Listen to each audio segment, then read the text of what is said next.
Meron po tayong 300 pesos GCash giveaway in this video. Ang gagawin nyo lang po is sagutan nyo lang po yung question ko mamaya. Comment down below your answer. Pero bago yan, itap nyo po muna yung subscribe button and the notification bell para mas mataas yung chance ninyo na manalo sa giveaway.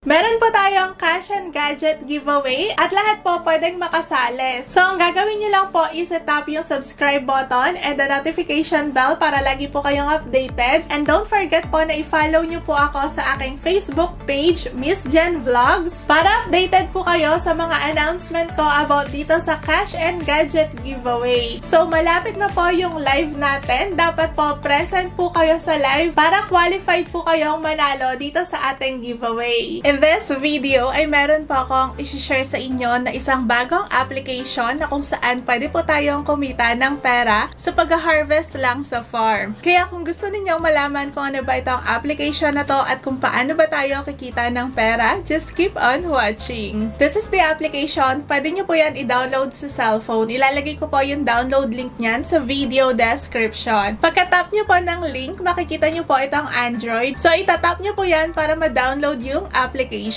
Once ma-download po natin yung application, pwede tayong mag-create dito ng account using email address. After po natin makapag-create ng account dito, pipili naman po tayo ng character. So, ayan, nakapili na ako ng character ko dito and then confirm lang po natin. After that, pwede po tayo maglagay dito ng name or nickname. Start na natin yung game at eto na po yung farm natin dito. And as you can see, yung farm po natin dito is isang buong island. At marami tayong magagawa dyan para makapag-earn tayo ng pera. Meron dito ang short tutorial na pwede nating sundan. Ayan, ang pinakaunang gagawin po natin is we need to unlock this land para makapagtanim tayo ng crops. Itatap lang po natin yan. And by the way, kapag ka new user po tayo dito, makakatanggap tayo kaagad dito ng gems worth $4.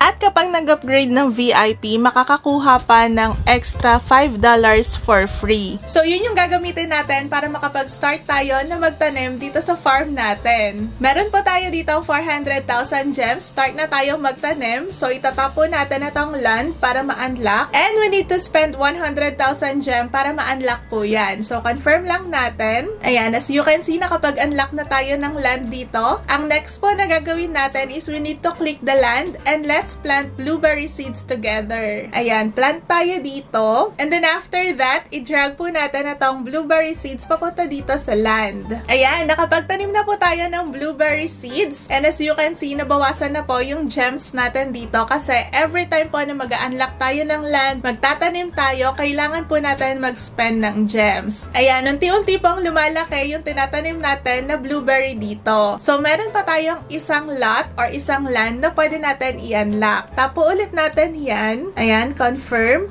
And then after that, magtatanim po tayo dito sa land na to. So, ang next na itatanim po natin dito is itong coffee beans. Idadrag natin yan papunta dito sa land. O, diba? Super easy lang para lang tayo naglalaro dito ng Farmville. Ayan, natapos na po yung blueberry natin dito. So, pwede na po natin yan i-harvest. Tap lang po natin yan. And then, i-harvest na natin. As you can see, naka-gain po tayo dito ng EXP. And once makapag-harvest tayo dito, itap lang po natin itong market button. Ayan. And then itap natin itong blueberry. So makikita nyo po dito na meron na tayong na-harvest na 4 blueberries at pwede na po natin yan ibenta. So itatap lang natin itong sell. Kapag binenta po natin yung 4 blueberries, makaka-earn tayo dito ng 128 gems. But the question is, paano ba tayo makaka-earn dito ng real money? Meron tatlong currencies dito sa application. So, eto yung gems, yan yung ginagamit natin para makapagtanim tayo. And then, eto naman po yung shell, yan yung kailangan nating ma-earn para makapag-exchange tayo ng real cash. So, kapag naka-earn na po tayo ng shell, pwede na po natin yan i-exchange into USDT.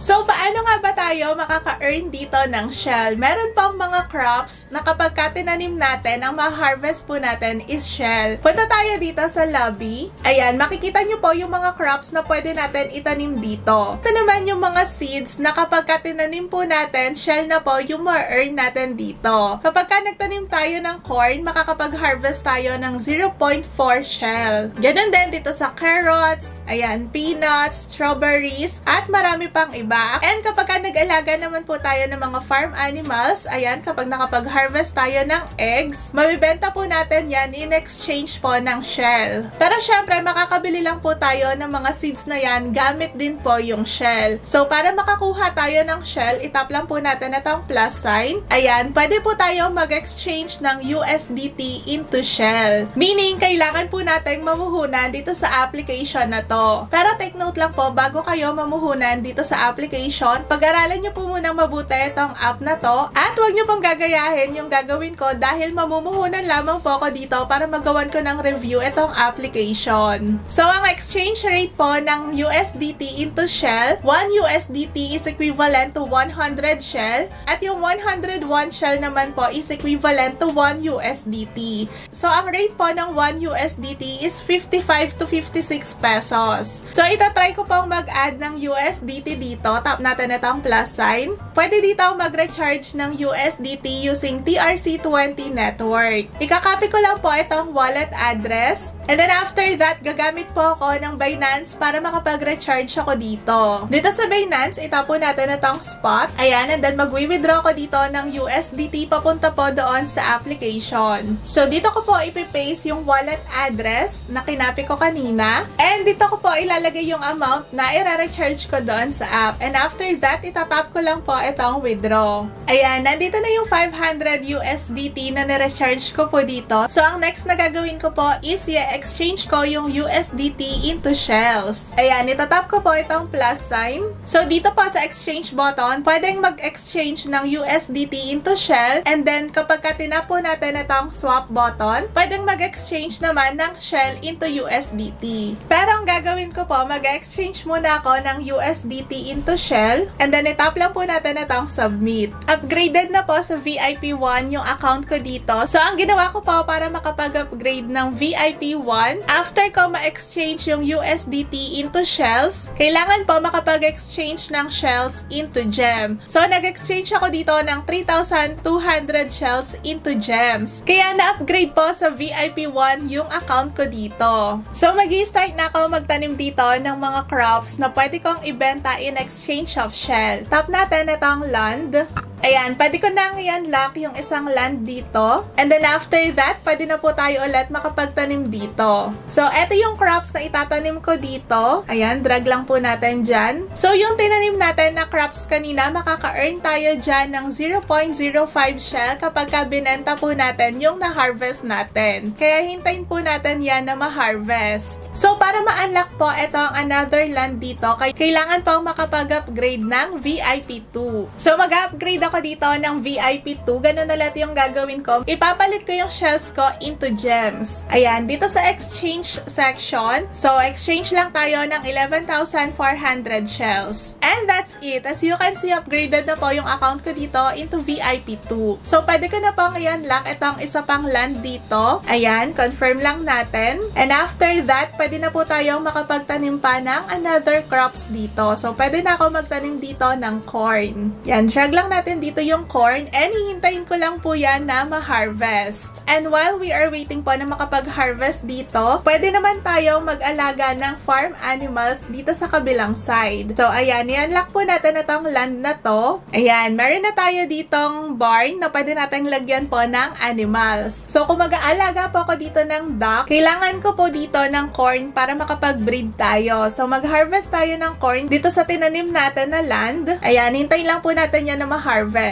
So, para mabenta po natin yung mga na-harvest natin na crops dito, punta tayo dito sa lobby. Ayan, eto yung tinanim natin kanina. So, meron tayong na-harvest dito na 4. At kapag kapag binenta po natin yan, ang rate po niyan is 0.05 shells. So, ilagay lang po natin dito yung quantity ng ibibenta natin. Yung apat po na na-harvest natin is mabibenta natin yan for 0.2 shells. So, itatap lang po natin yung cell para mabenta natin. So, kapag nakapag-harvest tayo ng corn dito, hindi ko po muna yan ibibenta dahil kailangan natin yan sa farm animals. And by the way, meron po tayo mga marireceive dito na daily bonus. Tap po natin yan. So, meron ako makiklaim dito na blueberry. Tap lang po natin yan. And then, sa first recharge naman po, meron tayong mga makiklaim dito na items. Ayan, confirm lang po natin. So, nadagdagan po yung gems natin dito. And meron din tayong makiklaim dito sa upgrade pack. So, claim na natin yan dahil nag-upgrade tayo ng VIP 1 and VIP 2. So, once makaipon na po tayo ng shells dito, paano naman po tayo makakapag-cash out? Yung shells po na naipon natin is i-convert natin yan into USDT. So, tap ulit po natin itong plus sign dito sa shells. Ayan, dito sa exchange section, itap lang po natin itong swap button. So, yung shells po, pwede natin yan i-exchange into USDT. So, ilalagay lang po natin dito yung amount kung ilan yung i-exchange natin na shells. And after po natin yan ma-exchange into USDT, pwede na po tayong makapag-withdraw. Pero bago tayo makapag-withdraw, kailangan po natin i-bind yung ating wallet. So, tap po natin itong bind wallet. Ayan, mag-a-add lang po ako ng wallet dito. So, pwede akong maglagay dito ng BEP20 wallet address and TRC20.